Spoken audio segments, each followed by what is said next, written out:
जय हिंद साथियों, स्वागत है आप सभी का हमारे YouTube चैनल ज्ञान आरबीएल में। साथियों, आपको पता है कि आपके लेखपाल की डेट जो 21 जुलाई है दोस्तों, वो आप समझ सकते हैं कंफर्म है।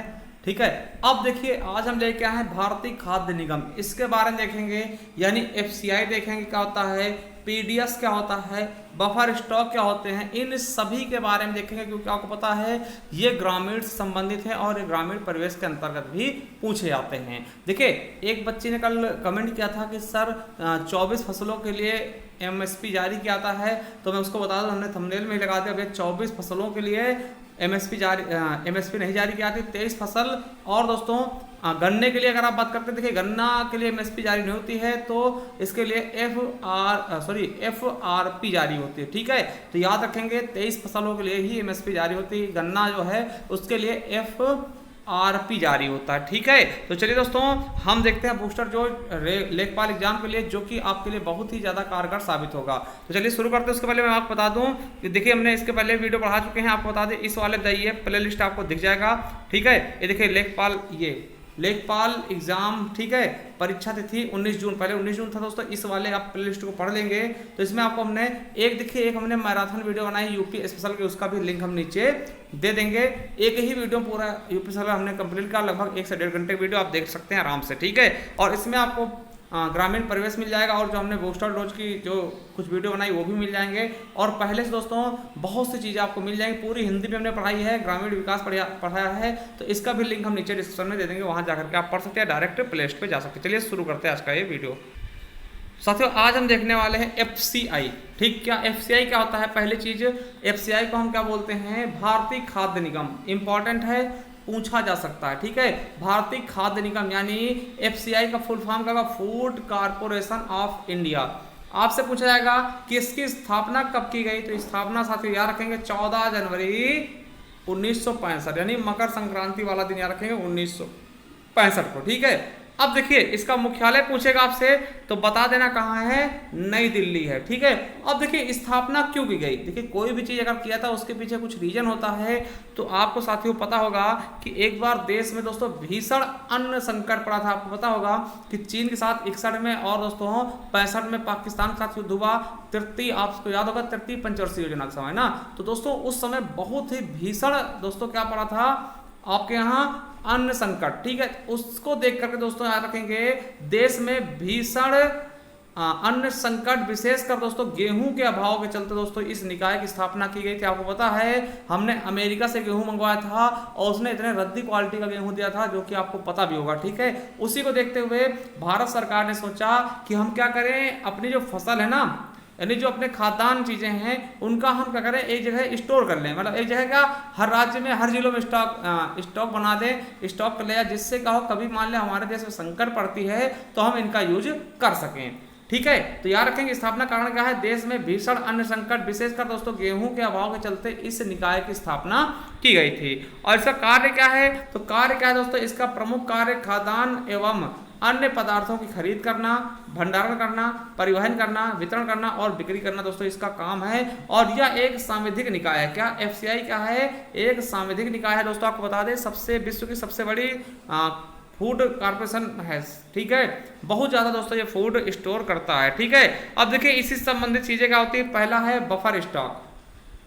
आपसे पूछा जा सकता है बफर स्टॉक क्या है, तो याद रखेंगे इसी से संबंधित क्या है, इसका उद्देश्य क्या है, तो बफर स्टॉक स्थापित करना इसका उद्योग है। बफर स्टॉक को क्या बोलते हैं, प्रतिरोधक भंडार। देखिए अब चीज समझिए, अब मान लिया साथियों पहले क्या था, एक बार आपके यहाँ संकट पड़ा है, तो अब देखिए जो एफसीआई बटोरा ना, एफसीआई, अब एफसीआई किसी चीज को खरीदेगी कहाँ रखेगी। ठीक, मान लिया एफसीआई जो है भारतीय खाद्य निगम जो दोस्तों वो किसानों से कुछ खरीदेगी तो उसको रखेगी कहाँ पर, तो उसको रखने के लिए, फसल रखने के लिए दोस्तों उसके अनुकूलित चीजें बनाई जाएंगी, जगह बनाई जाएगी, उसी को हम बोलते हैं बफर स्टॉक। जैसे मान लो साथियों हम अभी देखिए समझाने के लिए बता रहे हैं, जैसे हम आलू स्टॉक करते कहाँ, तो दोस्तों कोल्ड स्टोर होता है, जहाँ पे दोस्तों हमेशा ठंडी होती है। ठीक, ठंडा होता है, तो इस तरह से दोस्तों जैसे गेहूँ स्टोर करना, तो ये भी देखना होगा भैया वहाँ नमी ना हो, नहीं तो गेहूँ खराब हो जाएगा, हाँ मतलब कि ज़्यादा एयर ना हो। ठीक है, इस तरह से चीज़ें देख करके दोस्तों बफर स्टॉक की स्थापना की गई। ठीक है, और इसका उद्देश्य क्या था, खाद्य सुरक्षा, खाद्य की सुरक्षा को दोस्तों स्थापित करना। और देखिए आपको पता है कि देश में कभी संकट आपदा आने पर दोस्तों खाद्यान्न में कमी ना हो, इसके लिए बफर स्टॉक बनाकर गेहूं, चावल, चना इत्यादि फसलों को सुरक्षित रखा जाता है। यानी बफर स्टॉक क्यों बनाए जाते हैं, इसका मेन उद्देश्य यही है साथियों कि कभी मान लिया देश में क्या होता है, खाद्यान्न संकट आता है, यानी कि खाने की कमी हो जाती है किसी भी फसल की। मान लिया युद्ध, जैसे आपको पता है यूक्रेन और रशिया में युद्ध चल रहा है, तो खाने दोस्तों आपको पता है खाद्यान्न की कमी हो रही है देश में, ठीक है। तो उस समय ऐसा कभी होता है भारत के साथ, तो उस समय दोस्तों ये बफर स्टॉक ही काम आएगा, ठीक है। आपको समझ में आएगा होगा। और आपको बता दें कि बफर स्टॉक में क्या होता है दोस्तों, जो आपकी अनाज है दोस्तों उनका संरक्षण क्या होता है। एक दोस्तों गोदाम समझते हैं ना, गोदाम जैसे गोदाम में दोस्तों रखा है सारा सामान, उसी प्रकार से गोदाम बनाए जाएंगे बड़े बड़े, और यहाँ पर दोस्तों जो FCI द्वारा दोस्तों खरीदा जाएगा, ठीक है, जो किसान से दोस्तों सामान खरीदा जाएगा, मान लिया गेहूं खरीदा था, उसको रखा कहाँ जाएगा, तो ये हो गए एक स्थान, ठीक है, जिसको हम बफर स्टॉक कहते हैं। आपको बता दें, याद रखेंगे 1994 के बाद दोस्तों एक कहा गया कि हर 3 महीने में दोस्तों बफर स्टॉक की क्या चेकिंग की जाएगी। कितने महीने में, 3 महीने में बफर स्टॉक की चेकिंग की जाएगी, और अगर दोस्तों स्टॉक में कोई अनाज की कमी है तो उसे तुरंत भरा जाएगा। ये भी कहा गया कि उसे तुरंत भरा जाएगा। अगर देश में पैदावार नहीं है दोस्तों तो बाहर से यानी विदेशों से आयात करके उसको भरा जाना चाहिए, मतलब उसको कभी भी खाली नहीं रखा जाएगा। किसको, जो आपके भंडारण हैं, ठीक है, यानी गेहूं का भंडार है, चावल का भंडार, ये कभी खाली नहीं होगा, ठीक है। जितनी सी कैपेसिटी है उतना हमेशा इसमें भरा होना चाहिए, और हर 3 महीने में दोस्तों इसकी चेकिंग भी की जाएगी। अब देखिए भंडार निगम की बात कर लें तो आपको पता होना चाहिए वर्ष 1954 में भारतीय ग्राम उधार एवं सर्वेक्षण समिति ने दोस्तों 3 स्तरीय भंडार निगम बनाने की घोषणा की। केंद्र सरकार ने इसे स्वीकार भी किया। देखिए भंडार निगम के द्वारा कहा गया क्या कि एक आप करिए भंडार केंद्र स्तर पर, दूसरा राज्य स्तर पर और तीसरा जिला स्तर, मतलब हर जिला में हो, फिर उसका मेन कहाँ हो, एक राज्य में, और सभी राज्यों का दोस्तों मेन कहाँ हो, केंद्र स्तर पर, ठीक है।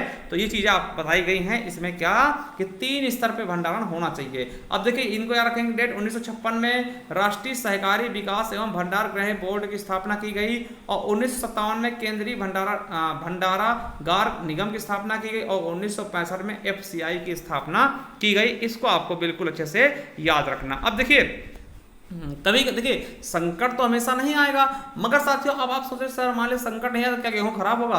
अब देखिए उसके लिए जैसे मान लीजिए सरकार ने गेहूं इकट्ठा कर लिया, अब भाई संकट तो हमेशा आएगा नहीं, हो सकता कभी आए ना आए, तो फिर ये गेहूं होगा तो क्या, तो उसके लिए आपको पता है कि PDS यानी कि सार्वजनिक वितरण प्रणाली, PDS यानी पब्लिक डिस्ट्रीब्यूशन सिस्टम लाया गया साथियों। इसकी स्थापना 1950 में की गई थी। किस कब, 1950 में साथियों इसकी स्थापना 1950 में की गई। आपको बता दें, देखिए ये PDS होता क्या है, तो आपको बता दें इसके द्वारा क्या होता है, जो अनाज खरीदा गया ना, जो भंडार गृह में रखा गया है, बफर स्टॉक में रखा गया दोस्तों, उसके द्वारा क्या होता है, सरकार कुछ योजनाएं चलाती, कल्याणकारी योजनाएं चलाती, जिसके तहत दोस्तों गरीबों को, ठीक है, या फिर दोस्तों पहाड़ी इलाकों में रहने वाले लोगों को क्या करती है, अनाज का वितरण करती है। और दोस्तों PDS के 6 अंग हैं। आपको बताते हैं राशन है सस्ते, गल्ले दुकान आपको पता है जिसको कोटा कहते हैं, गांव में आपको पता होगा कि 2 रुपए 3 रुपए दोस्तों आपको गेहूं या चावल, या फिर साथियों आपको पता होगा अभी हाल ही में उदाहरण आपको दें तो अपने उत्तर प्रदेश दोस्तों फ्री में चावल और गेहूं,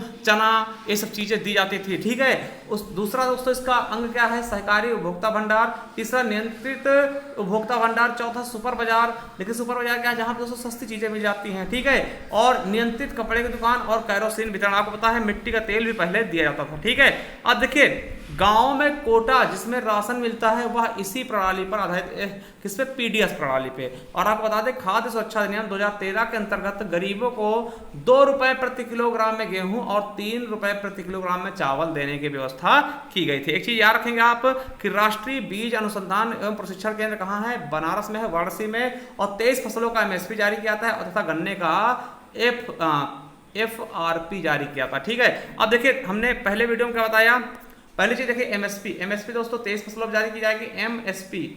MSP द्वारा दोस्तों किसान से सरकार क्या खरीदेगी, अनाज खरीदेगी। अब देखिए जो अनाज खरीदा जाएगा उसके लिए दोस्तों FCI, ठीक, FCI जिम्मेवार होगी, ठीक। और क्या होगा, जो अनाज खरीद के लाएगा उसको कहाँ रखा जाएगा, बफर स्टॉक में। बफर स्टॉक में दोस्तों एकत्रित किया जाएगा उस अनाज को बफर स्टॉक में। अब देखिए बफर स्टॉक के द्वारा दोस्तों बांटा किससे जाएगा, तो PDS है ना, PDS दोस्तों आपको पता होगा, PDS है ना, पब्लिक डिस्ट्रीब्यूटर सिस्टम, यानी कि जो राशन कार्ड से दोस्तों जो बांटा होता है ना, पहले MSP द्वारा खरीदा जाएगा, 23 फसलों को खरीदा जाएगा, 23 खदान को, ठीक है, और उसके द्वारा दोस्तों उसको स्टॉक कहाँ किया जाएगा, उसके लिए बफर स्टॉक बनाएंगे, और फिर बफर स्टॉक से दोस्तों बांटा जाएगा गरीबों में योजनाओं के जरिए, तो पीडीएस कह रहा था। तो आप आई होप आप समझ गए होंगे बिल्कुल अच्छे से क्या प्रणाली है और कैसे इसका पूरा सिस्टम कार्यरत है।